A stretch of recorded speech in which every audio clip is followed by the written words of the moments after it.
Hi! Welcome to my channel. So for today, magluluto po tayo ng Hainanese chicken rice. So let's start!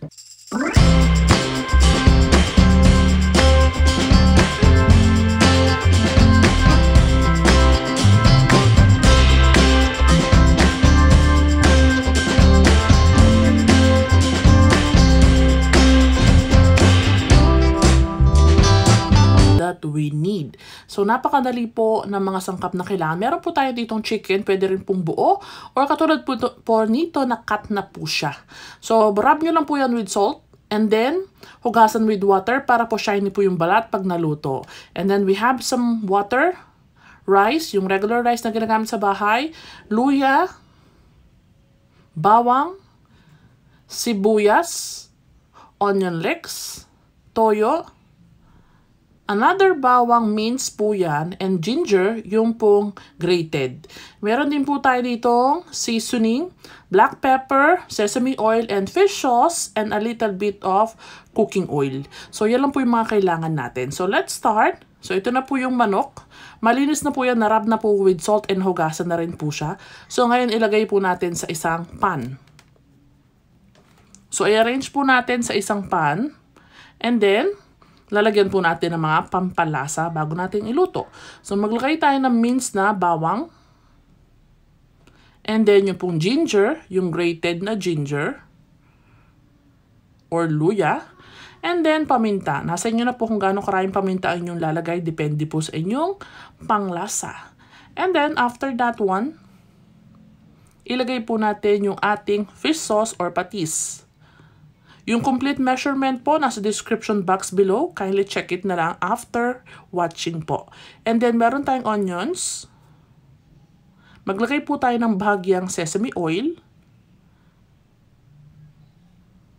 Ayan, binuksan ko muna po. Ayan, maglagay muna tayo ng bahagyang sesame oil. And then, maglagay po tayo ng seasoning. Kung ayaw nyo po yan, pwede lang pong wala. Pero mas masarap po pag meron seasoning,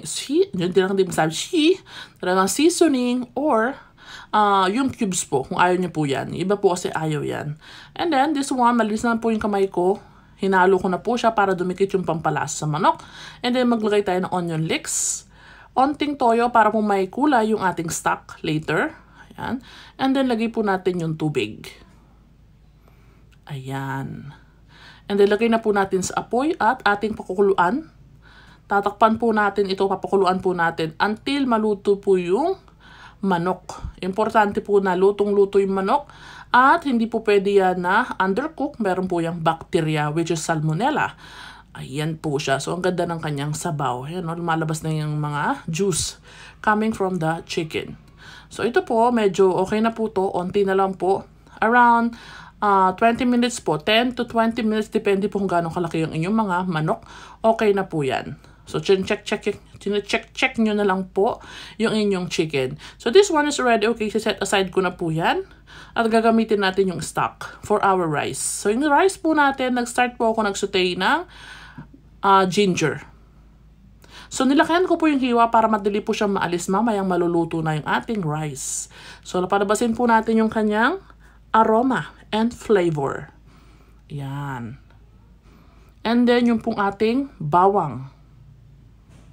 After that, lagay po natin yung onions. Ayan. And then, pagluto na po yan, sandali lang po maluto to, lagay na po natin yung ating rice. Yung pong regular rice na ginagamit nyo sa inyong mga tahanan, ang inyong ilagay. Pwede rin po itong ilagay lang sa rice cooker, pero ako dito na po ako nagluto sa kalan para mas mabilis po at medyo oras na eh. Gutom na po yung aking boss. So, ayan, nilagay ko na po siya and haluin po natin mabuti para masama po yung lasa sa ating rice. Ayan po siya. So, this one, equal part po kung paano nyo niluluto yung regular rice, ganoon din po yung lalagay nyo na stock. By the way, before ako maglagay ng stock, maglagay po tayo ng sesame oil. Pampabango. And then, ito na po yung stock ng pinagkuluan. Same po yan. 4 po na maliit na panggatang yung gamit ko sa rice. 4 din po yung nilagay ko na stock. 4 na cup na maliit. So, takpan ko po yan after kung malagay itong onion leeks and we'll let this cook. Katulad ng regular rice po na pagkululuto. By the way, mataas po yung takip. Sandali po, kuhanin ko lang po sandali. At mataas yung aking stante. So, tatakpan ko lang po yan. And then, papakita ko po sa inyo pag naluto na siya. So, this is how it look like after. Ayan o, mainit-init pa. Ang bango. Diba? Mabanglo. Sabi dito sa amin sa Pampanga. And, amoy pa lang, magugutom ka na. Romanop na ka. Sabi nga. So, this one, nilis ko po yung mga nilagay ko ng mga, ayan o, spices. So, alisin po natin yung mga yan, yung mga nilagay-lagay natin para pag kumain, wala na pong mga aalisin. So, mainit-init pa po to. Pero sanay na po yung mga kamay ko sa mainit-init dahil nagbe-bake po ako. So, medyo na-immune. Na-immune sa mapali. So, this is how it look like after. Serve na po natin. Masarap ito mainit-init pa. So, ayan po siya. Ayan o. Diba? Nilagyan ko po ng pipino yung sobra kong nakaraan. And yung pong ating manok, after pong maluto, sinok ko po sa ice cold water. And then, inalis ko po yung strain ko, nilagyan ko ng sesame oil. Para po shiny. And ayan ang seasoning po niya. Diba? So, this is how it look like after. I hope you will give it a try at home. Thank you so much for watching. Kindly subscribe, like, and hit the bell button to be notified po sa ating mga bagong videos. Marami pong salamat. Goodbye!